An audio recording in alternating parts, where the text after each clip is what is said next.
Things were moving along quite nicely in the good old US of A. What was the next major event? We had our car, social security numbers, and Joanna was registered for school. Of course, I had to have a Colorado driver's license, and in order to get one of those, I had to take a test. Hubby took his one day in his lunch hour from work, and while he was there, he made an appointment for me to take mine.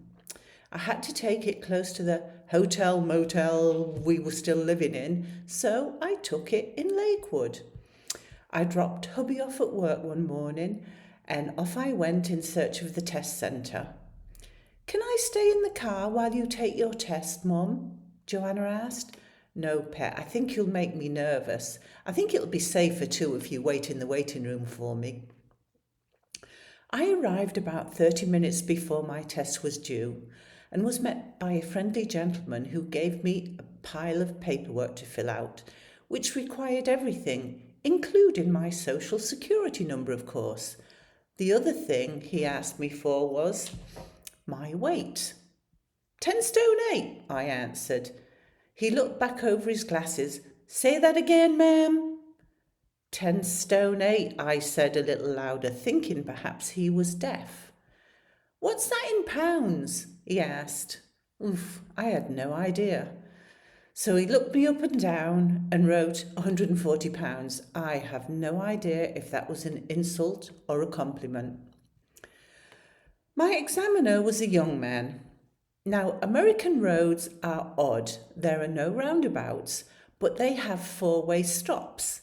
Four-way stops are where four roads meet, and nobody has any clue who has right of way. I hated those stops. We hadn't gone far when the young man asked me to pull over. Oh God, I've failed already. Have you lived in California? He asked me. No, I moved here from England. Why would you think I've lived in California? I think you've lived in California because you seem to enjoy doing California stops.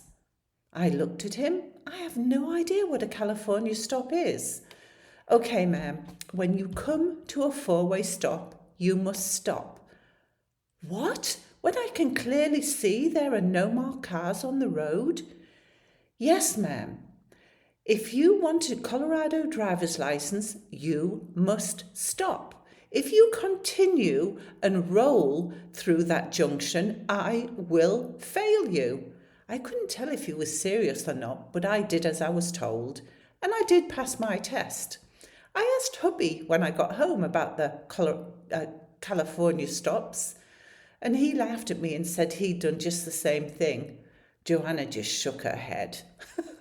At least I got my Colorado driver's license.